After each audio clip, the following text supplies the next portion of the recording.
بسم اللہ الرحمن الرحیم۔ یہ ایک عمومی اعتراض ان ناداں لوگوں کی طرف سے کیا جاتا ہے جو دعوت و تبلیغ کے ساتھ ظاہری طور پر منسلک ہیں یا نئے نئے دعوت و تبلیغ کے ساتھ منسلک ہوئے ہیں، تو اہل علم اور علماء پر یہ اعتراض کرتے ہیں کہ یہ دعوت و تبلیغ نہیں کرتے اور یہ دعوت و تبلیغ میں ہمیں سپورٹ نہیں کرتے، یا یہ دعوت و تبلیغ کا ان کو کچھ پتہ نہیں ہے۔ تو بہت سارے لوگ جو دعوت و تبلیغ کے ساتھ جڑتے ہیں، تو میں نے دیکھا ہے کہ وہ اہل علم اور علماء پر یہ اعتراض کرتے ہوئے نظر آتے ہیں۔ تو دعوت و اس کا جواب آج کی ویڈیو میں دینا چاہتا ہوں۔ دیکھیں، دعوت و تبلیغ بہت اچھی بات ہے، بلکہ دعوت و تبلیغ ہی کا ہمیں حکم ہے قرآن میں، احادیث میں، قرآن مجید کی مختلف آیات میں، مختلف احادیث مبارکہ میں۔ بلکہ قرآن کے نزول کا مقصد ہی یہی ہے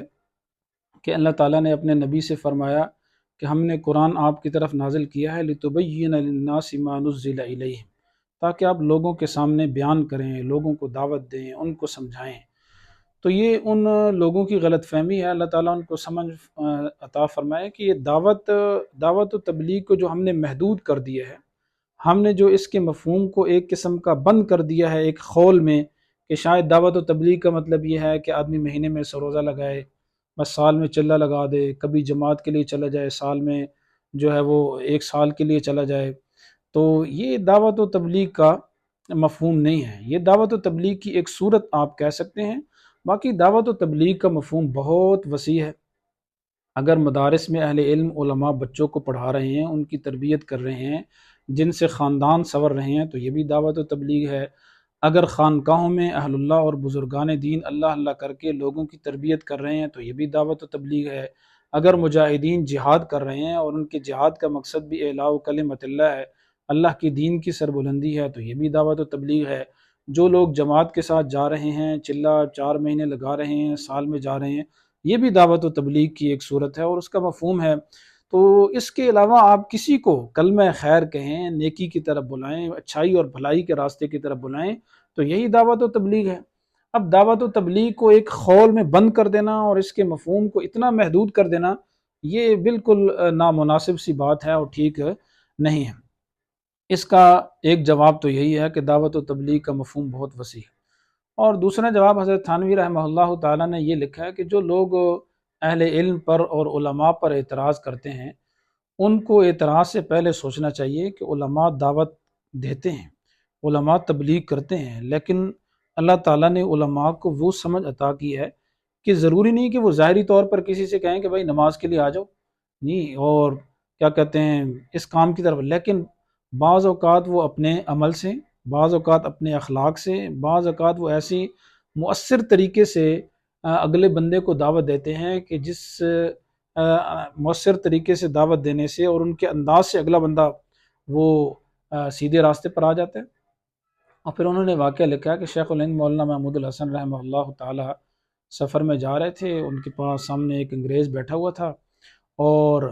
انگریز نے مولانا محمود الحسن رحمہ اللہ کو دیکھا تو اعتراض کرنے لگا کہ مولانا یہ جو اسلام میں پردے کا حکم ہے تو مجھے تو اس کی فلسفی سمجھ میں نہیں آتی، اسلام کو بہت ظالمانہ مذہب ہے کہ جس نے عورت کو پابند کر دیا ہے گھر میں اور 4 دیواری میں کہ وہ پردہ کرے، گھر سے باہر نکلے تو برقعے میں نکلے، مرد آزاد ہے تو عورت کو بھی آزاد ہونا چاہیے۔ اب مولانا محمود الحسن رحمہ اللہ تعالیٰ اس کو کیسے سمجھاتے، وہ آگے تھا بھی غیر مسلم انگریز تھا، قرآن اور حدیث کو مانتا نہیں تھا، تو آپ خاموش ہو گئے۔ تھوڑی دیر کے بعد آپ نے اپنے خدام سے کہا کہ بھئی وہ پانی نکالو، گرمی زیادہ ہے تو پانی میں چینی مکس کرو، کوئی شربت بناتے ہیں۔ اب پانی میں چینی کو مکس کیا گیا اور اس میں برف ڈالی گئی اور لیموں کو لچوڑا گیا، اور آپ کو پتہ ہے کہ گرمیوں کے موسم میں جب لیموں کو لچوڑا جائے، شکنجی اور بہترین قسم کا شربت بن رہا ہو، تو طبیعت کا جو ہے وہ مچلتی ہے اور آدمی کا دل للچاتا ہے کہ میں بھی ٹھنڈا پانی پیوں۔ ٹھنڈا پانی گرمیوں میں اللہ کی بہت بڑی نعمت ہے۔ تو جب آپ نے اس کے سامنے یہ کام کیا اور یہ شربت بنا رہے تھے، تو وہ انگریز کہنے لگا واہ مولانا کیا بات ہے، آپ کے اس شربت بنانے کو اور شکنجی کو دیکھ کر بڑا دل کر رہا ہے کہ ہم بھی یہ گلاس پئیں۔ تو آپ مسکرائے اور آپ ہنسے، فرمایا یہی حکمت ہے اسلام کے پردے کی۔ اسلام نے عورت کو باپردہ اس لیے بنایا ہے کہ وہ گھر سے باہر نکلے تو پردے میں نکلے، اگر وہ اسی طرح سر عام نکلے گی سر پہ دوپٹہ نہیں ہوگا، گلے میں اس کا دوپٹہ ہوگا، سینہ اس کا نظر آ رہا ہوگا، تو پھر سب لوگ تو ایک جیسے نہیں ہوتے۔ جو اسے دیکھے گا تو اس کی طبیعت بھی للچائے گی، اور وہ اس کو غلط نگاہوں سے دیکھے گا، وہ غلط نگاہوں کا مرکز بنے گی، ان کی توجہ اور خیالات کا مرکز بنے گی۔ تو اس لیے اسلام نے عورت کو پردے کا حکم دیا ہے۔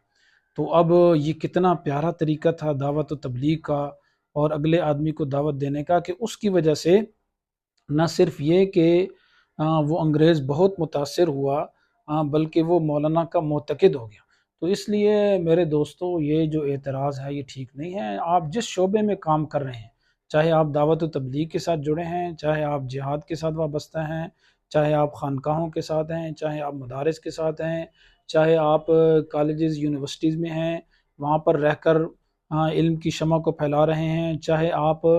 کسی سرکاری ادارے میں، محکمے میں وہاں پر ہیں، وہاں پر آپ کلمہ خیر کہہ رہے ہیں، لوگوں کو اچھائی کی طرف بلا رہے ہیں، تو یہ ساری کی ساری صورتیں دعوت و تبلیغ کی ہیں۔ اور دعوت و تبلیغ ہم سب کو کرنی چاہیے،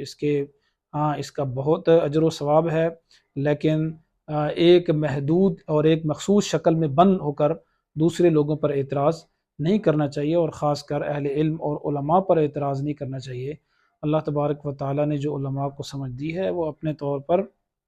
اور اپنے انداز میں، اپنے اپنے حلقے میں جہاں تک ان کے بس میں ہے، تو وہ دعوت و تبلیغ کر رہے ہیں۔ اللہ تعالیٰ ہم سب کو ایک اجتماعیت نصیب فرمائے، امت مسلمہ کو اتحاد اور اتفاق نصیب فرمائے، یہ جو اختلاف ہے، انتشار ہے، فرقہ واریت ہے، اس سے محفوظ فرمائے۔ اللہ تعالیٰ ہمیں صحیح سمجھ نصیب فرمائے۔